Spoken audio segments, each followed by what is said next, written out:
Hey guys, Megan here. And I'm Stephanie. We are Barn Besties with Farm Fresh Advice. Where are we, Megan? We're at Mary's. Yes. Hey Mary, are you having fun? Hey, I am. This hey, is Mary. A blast. Hey, Megan. Hey, You know what I see? Hey girl, Hey, let's girl. talk about your hay. Yeah, we're here to talk about hay. Hay and hay storage. Well, how do you feel about hay? I love hay. It's a necessity. It is. How do you feel about storing it? I don't. Yeah. So I still have the small squares. I know a lot of people have gone Me to too. big squares. Yep. Still have small squares, basically because I don't have a place to store large squares. So I have a hay loft above the stalls, on each side. We put it up there with an elevator, which requires help. Yeah. You need to have somebody on the wagon. You need to have, No, where do you bring the wagon? Well, since I don't have a driveway to my barn, we have to bring the wagon through the pasture. And when we want to fill this end of the barn, we have the wagon out front of the barn. When we want to fill that end, we have to come through the arena, which is really a pain because then you get hay in your sand. So it's not ideal. The other thing that is not ideal is that you get a lot of, as you can see along the edges, you get a lot of hay that falls down in your aisle. The spider webs, all dust, that. spider webs, all of that. It's a struggle. Yeah, and then you have to find a way to get the chaff down without making a dust cloud and a chaff cloud. Yes, it's awful. Yeah. So if I had to do it over again, I would. I've been to some barns that have roofs or like a ceiling. Yeah. And then they have like a little trap door where your elevator goes through and your hay comes in. Yep. That would eliminate a lot of mess in the aisleway.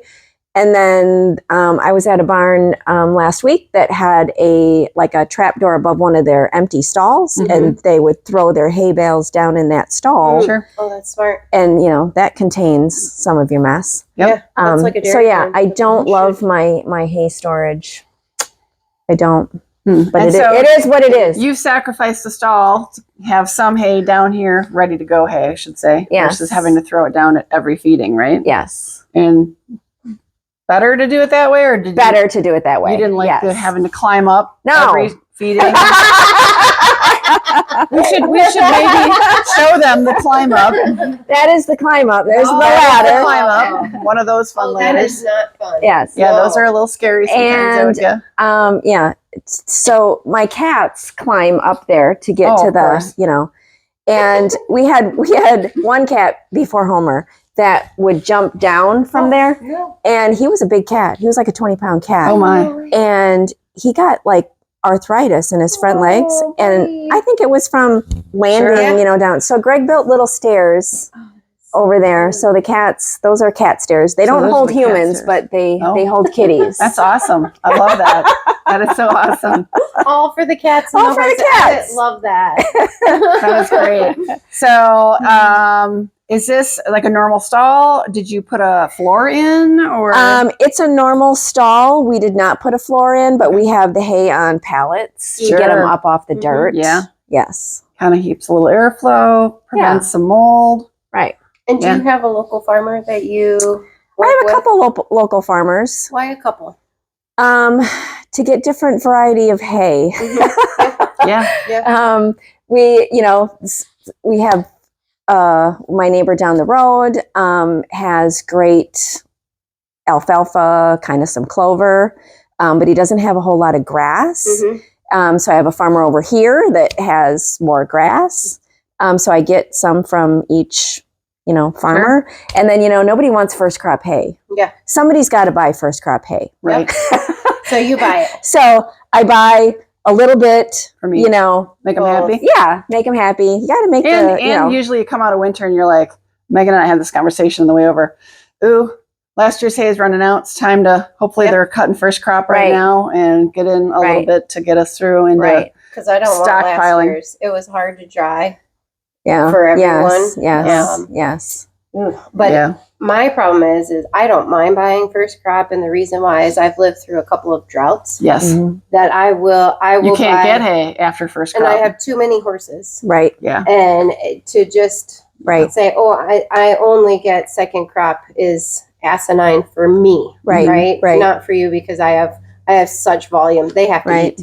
The horse owners will be very unhappy if I didn't feed their horses. So will I. So, if we get some first crop that's not all that great, we'll mix it with something else. Yep. Or, I have different animals that can eat, the minis need more, the extra straw kind of hay, and the goats can eat whatever. And then we save the good stuff for the And do you find it's harder to buy small bales? I find it's harder, actually. It's getting harder. It's getting harder. Is that what you mean? To find somebody who has them, sells them, is willing to bring. It's getting harder. Do you have to go get your hay, or do they bring it to you and help unload? Because that's a big thing, I think. Is sometimes we go get it, and sometimes he'll bring it down. Because a lot of farmers are like, I really struggled to find anybody to help me. It was like a one-woman show, and I really appreciated farmers that would come help me unload and stack, because I was like, I can't do it all. Right. And get you your wagon back while you're still trying to take stuff off the field, if that's when it's coming in. Or we're pretty blessed. We have a couple of teenage boys in the neighborhood. Wonderful. Yeah, you are. Yeah. So we sequester them to come and help us. That's fabulous. And I pay them very well, and I give them good things to eat, and that's the keep them coming back. That is, because when I first started, I didn't have to pay anyone. Then I had to ask clients, and they would only come about one time. I do have a client that is like, she loves stacking hay. She's nuts. Shout out to you, Lisa. Yeah, Lisa's great. But I hate doing hay. And it's hard in the back. Yeah, it's really hard. We all know it. Yeah. And so then I had to pay, which no problem. But then now that's even hard, finding kids that want to. It is. Or stack, because you also want to.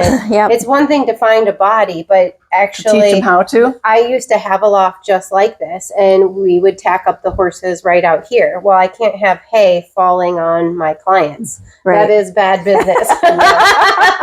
Very bad business. I don't have time to go to the hospital.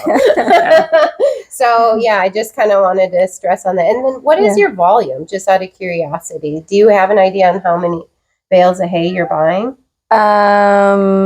Roughly. I try to get about 1,000 in the barn every year, because then I feel confident that I have enough to get me through to first cutting for the next year. I always try to have too much versus too little. Yeah, if you have a really wet spring and they can't get in and get it cut and dried. Yeah. Right. You could be middle of June before we get. And you don't want to buy hay in January. So we pack it up. We pack it up. Yeah. Well, you don't want to be out here when it's 25 below zero unloading hay, sweating. Well, and it costs more. Yeah. At an auction. Right. So, no. Sometimes. No. Well, I haven't been lucky, so. Yeah. So I got, on the subject of like the way it's stored, like, do you have concerns about fire?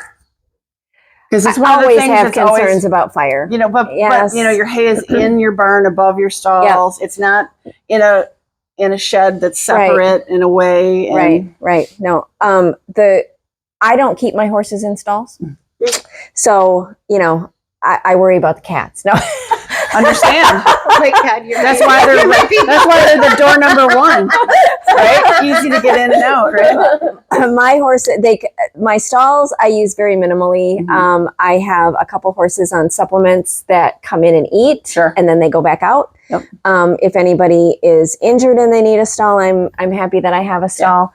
But other than that, my horses are out 24/7. That's where they prefer to live. Megan and I are kind of the same thing. We want them out. Yeah, I want them out. Yeah, mine were out. And even with some storms, I left them out because I had good sheds. And you said you built sheds. And I do not. So they come in and they're little prima donnas. So they definitely come in storms. But otherwise, I want mine outside 24/7. Yeah.